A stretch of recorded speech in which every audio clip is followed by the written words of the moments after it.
Hello friends, কেমন আছো তোমরা সবাই? আশা করি খুব ভালো আছো। তোমাদের প্রত্যেককে ওয়েলকাম করছি ইনসাইটফুল স্টাডি বাংলা ইউটিউব চ্যানেলে। আজকের এই ভিডিওটি এইচএস ফার্স্ট ইয়ারের জন্য।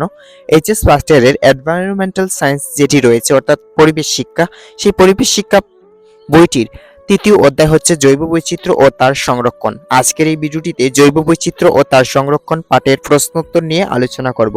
আগের ভিডিওটিতে এনভায়রনমেন্টাল সায়েন্সের 1-2 চ্যাপ্টার নিয়ে আমরা আলোচনা করেছি। তোমরা যারা ভিডিওটি দেখোনি অবশ্যই তোমরা আই বাটনে ক্লিক করে ভিডিওটি দেখে নেবে।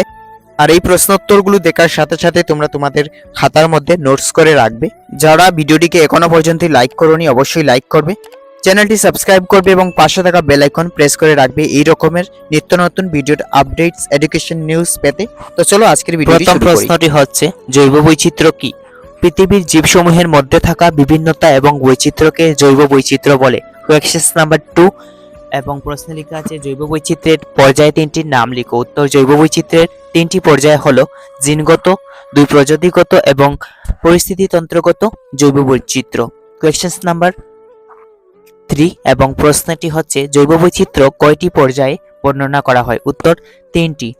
কোয়েশ্চেন নাম্বার 4 কোন গাছ থেকে কুইনাইন জাতীয় ঔষধ পাওয়া যায়? উত্তর, কুইনাইন জাতীয় ঔষধ পাওয়া যায় সিকুনা গাছের ডাল থেকে। কোয়েশ্চেন নাম্বার 5 অ্যান্টিবায়োটিক কিসের থেকে তৈরি করা হয়? উত্তর, পেনিসিলিন জাতীয় ছত্রাক থেকে। কোয়েশ্চেন নাম্বার 6 এবং কোয়েশ্চেন নাম্বার 6 এ লেখা আছে যে পবিত্র অরণ্য কি? উত্তর, যে সকল অরণ্যকে দেবতার বাসস্থান ভেবে পবিত্রভাবে সংরক্ষণ করা হয় তাদেরকে পবিত্র অরণ্য বলে। 7 নম্বর প্রশ্ন, জৈব বৈচিত্র্যের প্রতি একটি প্রধান হুমকি উল্লেখ করো। উত্তর, বাসস্থান। পরের প্রশ্ন কোয়েশ্চেন নাম্বার 8 এবং আত্মসংরক্ষণ বলতে কি বুঝো? উত্তর, বনজ উদ্ভিদ থেকে যা প্রাণীকে তাহাদেরই প্রাকৃতিক বাসস্থানে সংরক্ষণ করাকে আত্মসংরক্ষণ বলে। কোয়েশ্চেন নাম্বার 9 আত্মসংরক্ষণে একটি উদাহরণ দাও। উত্তর, জাতীয় উদ্যান। কোয়েশ্চেন নাম্বার 10 এবং প্রশ্নে লেখা আছে বহিঃ সংরক্ষণ কি?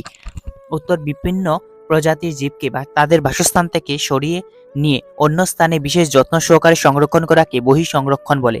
11 নম্বর প্রশ্ন আসামের একটি জাতীয় উদ্যানের নাম লিখো। উত্তর, কাজিরাঙ্গা জাতীয় উদ্যান।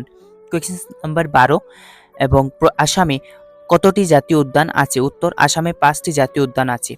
13 নম্বর প্রশ্ন আসামে কয়টি বন্যপ্রাণী অভয়ারণ্য আছে? উত্তর, 22টি। কোয়েশ্চেন নাম্বার 14 ভারতে মোট কয়টি জাতীয় উদ্যান আছে? উত্তর, ভারতে মোট 102টি জাতীয় উদ্যান আছে। এরপরে রয়েছে 15 নম্বর প্রশ্ন এবং প্রশ্নে লেখা আছে বন আইন কখন প্রণীত হয়েছিল? বন আইন 1927 সনে প্রণীত হয়েছিল। 16 নম্বর প্রশ্ন ভারতে মোট কয়টি বন্যপ্রাণী অভয়ারণ্য আছে? উত্তরটি হচ্ছে ভারতে মোট 515টি বন্যপ্রাণী অভয়ারণ্য আছে। 17 নম্বর প্রশ্ন বন্যপ্রাণী সুরক্ষা সংশোধিত আইন কখন প্রণয়ন করা হয়? উত্তর, 1991 সনে। এরপরে রয়েছে সত্য অথবা মিথ্যা লিখো। 1 নম্বর প্রশ্ন বন্যপ্রাণী অভয়ারণ্য একটি বহিঃ সংরক্ষণ। উত্তর, মিথ্যা। কোয়েশ্চেন নাম্বার 3 এবং বিশ্বের খাদ্যের 90%ই আসে উদ্ভিদ প্রজাতি থেকে। এটা সত্য। এরপরে রয়েছে সেকেন্ডটা তোমরা দেখে নেবে, কাজিরাঙ্গা একটি বন্যপ্রাণী অভয়ারণ্য। উত্তর, মিথ্যা। 5 নম্বর চুরাশিকার জৈব বৈচিত্র্যের প্রতি হুমকি। উত্তর, সত্য। এরপরে রয়েছে শূন্যস্থান পূর্ণ করো এবং এগুলোর মার্কস 1 মার্ক থাকে পরীক্ষায়। এবং প্রশ্নে লেখা আছে একটা প্রজাতির শরীরে থাকা জিনসমূহের বৈচিত্র্যই হচ্ছে দেশ জৈব বৈচিত্র্য। উত্তর, জিনগত জৈব বৈচিত্র্য। উন্নয়নশীল দেশগুলির শতাংশ মানুষ চিকিৎসার পরম্পরাগত ঔষধের উপর নির্ভরশীল। উত্তর, 80%। কোয়েশ্চেন নাম্বার 3 অ্যাসপিরিন জাতীয় ঔষধ তৈরি হয় দেশ উদ্ভিদ থেকে। উত্তরটি হচ্ছে পেলিপেন্ডু লৌমামোরিয়া। এরপরে রয়েছে 4 নম্বর প্রশ্ন দেশের ভূখণ্ডের মোট 1.5% অঞ্চল সংরক্ষিত। উত্তর, 4.3। 5 নম্বর প্রশ্ন তীব্র শৌখিয়া একটি দেশ। উত্তরটি হচ্ছে জাতীয় উদ্যান। এরপরের প্রশ্নটি হচ্ছে অভয়ারণ্য দেওয়া সংরক্ষণ দেশ সংরক্ষণ। উত্তর, অন্তঃসংরক্ষণ। 7 নম্বর প্রশ্ন পবিতরা বন্যপ্রাণী অভয়ারণ্য দেশ গন্ডার সংরক্ষণ করা হয়। উত্তর, এশীয়। 8 নম্বর প্রশ্ন দেশ জাতীয় উদ্যানে এক খড়গ বিশিষ্ট গন্ডার পাওয়া যায়। উত্তর, কাজিরাঙ্গা জাতীয় উদ্যানে এক খড়গ বিশিষ্ট গন্ডার পাওয়া যায়। 9 নম্বর বন আইন দেশ সনে বলবৎ করা হয়। উত্তর, 1927 সনে। 10 নম্বর প্রশ্ন কয়লা এবং পেট্রোলিয়াম হলো ড্যাশ ইন্ধন। উত্তর, জীবাশ্ম ইন্ধন। 11 নম্বর প্রশ্ন আসামের একটি জৈব সংরক্ষিত বায়োস্ফিয়ার রিজার্ভ অঞ্চলের নাম লিখো। উত্তর, মানস বায়োস্ফিয়ার রিজার্ভ। এরপরে যেগুলো প্রশ্ন রয়েছে এগুলো হচ্ছে 3 মার্কের, পরীক্ষায় 3 মার্কের প্রশ্ন আসে। তো প্রশ্নটি হচ্ছে জৈব বৈচিত্র্যের সাধারণ কয়টি পর্যায় আছে? উত্তর, জৈব বৈচিত্র্যের সাধারণত 3টি পর্যায় আছে, সেগুলো হলো, এটা আমি আগে বলে দিয়েছি, আবারও বলছি, জিনগত, প্রজাতিগত এবং পরিস্থিতিগত জৈব বৈচিত্র্য। এরপরে প্রশ্নটি হচ্ছে জৈব বৈচিত্র্যের প্রতি প্রধান হুমকিগুলোর নাম লিখো। উত্তর, জৈব বৈচিত্র্যের প্রতি প্রধান হুমকিগুলো হলো নিম্নরূপ। উত্তর, 1 নম্বর, বাসস্থান ধ্বংস, 2 পশু ধরনের অনিয়ন্ত্রিত বিচরণ, 3 চূড়া শিকার, 4 প্রাকৃতিক দুর্যোগ, 5 জলবায়ু পরিবর্তন, গোলকীয় উষ্ণতা বৃদ্ধি এবং জীব সম্পদের চূড়া কারবার বা বায়োস্পাইরেসি। এরপরের প্রশ্নটি হচ্ছে জৈব বৈচিত্র্যের নৈতিক ব্যবহার সম্বন্ধে লিখো। উত্তর, প্রতিটি প্রজাতির অন্যান্য এবং এই প্রত্যেকটি প্রজাতির বেঁচে থাকার অধিকার হয়েছে, কোনো প্রজাতির ধ্বংস করার অধিকার মানুষের নেই। কোনটা শুদ্ধ এবং কোনটা ভুল, ভালো অথবা মন্দ, সেটা নির্ধারণ করে ভিত্তিটি আসে নৈতিকতা থেকে।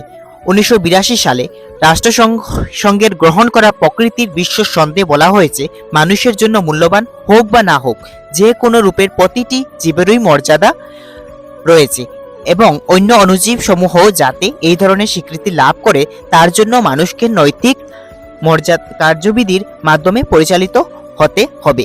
এরপরের প্রশ্ন রয়েছে 4 নম্বর প্রশ্ন এবং প্রশ্নে লেখা আছে জৈব বৈচিত্র্যের বিকল্প মূল্য বলতে কি বুঝো? উত্তরে লেখা আছে এখনো অনাবিষ্কৃত এবং আবিষ্কারের গুরুত্ব থাকা জীবমণ্ডলের বিভিন্ন প্রজাতির উদ্ভিদ এবং প্রাণী রয়েছে। একটি বিশেষ অঞ্চল বা স্পটের জৈব বৈচিত্র্যের সম্ভাবনাই হলো সেই স্থানটির বিকল্প মূল্য যা আমাদের প্রয়োজন পূরণের জন্য প্রকৃতি আমাদের উপহার দিয়েছে। এরপরে 5 নম্বর প্রশ্ন এবং প্রশ্নে লেখা আছে বাসস্থান ধ্বংস জৈব বৈচিত্র্যের উপর প্রভাব ফেলে। উত্তর, বাণিজ্যের কারণে গাছ কাটা এবং বাসভূমি গড়ে তুলতে বনাঞ্চল, বেদখল, পাহাড়ের ঢালু এলাকায় জুম চাষ এবং আরও অনেক উন্নয়নমূলক কাজের জন্য প্রাকৃতিক বাসস্থানসমূহ ধ্বংস হওয়ার ফলে জৈব বৈচিত্র্যের প্রতি গুরুতর হুমকি নেমে এসেছে। রাস্তাঘাট, রেলপথ, শিল্প, উদ্যোগ, বৃহৎ বাঁধ ইত্যাদির নির্মাণ কার্য পরিবেশের উপর গুরুতর ক্ষতিকর প্রভাব ফেলেছে। নেক্সট রয়েছে জৈব বৈচিত্র্যের সংজ্ঞা লিখো। Define biodiversity. উত্তরে লেখা আছে পৃথিবীর জীব সকলের মধ্যে থাকা বিভিন্নতা এবং বিচিত্রকে জৈব বৈচিত্র্য বলে। জীবের সংখ্যা পৃথিবীর সমস্ত ধরনের প্রাণীর বিভিন্নতা এবং সক্রিয়তা বোঝাতে এই সংজ্ঞা ব্যবহার করা হয়। এতে লক্ষ লক্ষ কোটি কোটি উদ্ভিদ, জীবজন্তু তথা অণুজীব সমূহ, তাতে থাকা জিনসমূহ এবং তারা যার অংশ সেই সমস্ত কিছুকে অন্তর্ভুক্ত করা হয়েছে। 2 উদাহরণসহ ব্যাখ্যা করো আনুবংশিক বা জিন বৈচিত্র্য, প্রজাতি বৈচিত্র্য এবং পরিস্থিতিতন্ত্র বৈচিত্র্য। উত্তরটি হচ্ছে যে আনুবংশিক বা জিনগত জৈব বৈচিত্র্য। একই প্রজাতির জীবের দেহেও জিনসমূহের মধ্যে ভিন্নতা দেখা যায়, এই বৈচিত্র্যকে জিনগত জৈব বৈচিত্র্য বলে। এই জিনগুলো বংশানুক্রমিকভাবে উত্তর প্রজন্মের মধ্যে সঞ্চারিত হয়ে থাকে। এই বৈচিত্র্য এমন এক ধরনের বৈচিত্র্য যার প্রজাতি একই জীবসমূহের মধ্যে বিভিন্নতা সৃষ্টি করে। উদাহরণস্বরূপ বলা যায় যে বাসমতি চাল জুহা চাল থেকে একেবারে পৃথক। এরপরে রয়েছে প্রজাতি জৈব বৈচিত্র্য। পৃথিবীতে থাকা জীবগুলোকে বিভিন্ন প্রজাতিতে ভাগ করা হয়েছে। একটি প্রজাতির জীব অন্য প্রজাতির জীব থেকে ভিন্ন হয়, প্রজাতির এই ভিন্ন থাকে প্রজাতিগত জৈব বৈচিত্র্য বলে। উদাহরণস্বরূপ বলা যায় যে ঘোড়া এবং গাধা 2টি ভিন্ন প্রজাতির প্রাণী এবং উহাদের মধ্যে প্রচুর ভিন্নতা বিদ্যমান। এই ধরনের বিচিত্রই হলো প্রজাতি জৈব বৈচিত্র্য। এরপরে রয়েছে পরিস্থিতিতন্ত্র জৈব বৈচিত্র্য। জীবসমূহের বসতি স্থানের বৈচিত্র্য, অর্থাৎ তারা যে পরিস্থিতি তন্ত্রগুলোকে বাস করে সেই পরিস্থিতিগুলির মধ্যে থাকা ভিন্নতা বৈচিত্র্যকে পরিস্থিতিতন্ত্রগত জৈব বৈচিত্র্য বলে। উদাহরণস্বরূপ বলা যায় যে সামুদ্রিক মাছ এবং পুকুরের মাছের ভিন্নতা। এরপরে 3 নম্বর প্রশ্ন জৈব বৈচিত্র্যের মূল্যসমূহ কি কি? উত্তরটি হচ্ছে যে এই পৃথিবীর অসংখ্য ধরনের উদ্ভিদ এবং প্রাণী আছে। এই বৈচিত্র্যই সমগ্র বিশ্বে কোটি কোটি মানুষের খাদ্য, রোগ নিরাময় বস্ত্র, আশ্রয়, আত্মাধিক এবং বিনোদনমূলক প্রয়োজনগুলো পূরণ করে। এইগুলোর হলো জীববৈচিত্র্যের মূল্য। জৈব বৈচিত্র্যই পরিস্থিতিতন্ত্রে ক্রিয়া প্রক্রিয়া অব্যাহত রাখাকে সুনিশ্চিত করে, অর্থাৎ জৈব বৈচিত্র্যের ক্ষতির অর্থ হলো মানব জাতির অস্তিত্বের প্রতি হুমকি।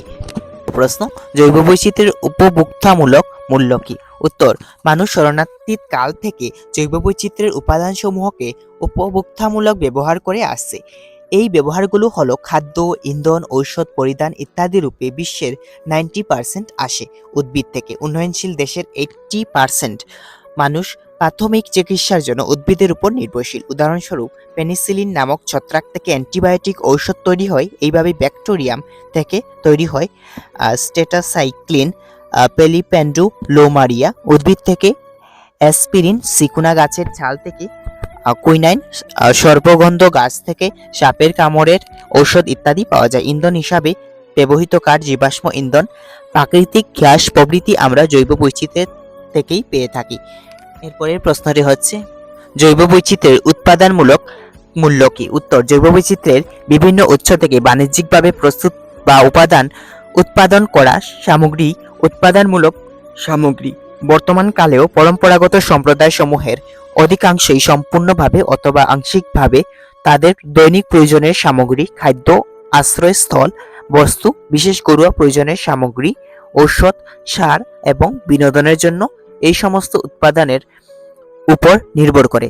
হাতির দাঁত, পাট কুটা থেকে তৈরি করা পাটের কাপড়, ভেড়ার লোম থেকে তৈরি করা উলের কাপড়, লা পোকা থেকে উৎপন্ন লা ইত্যাদি প্রাণী বৈচিত্র্য থেকে আহরণ করা হয়।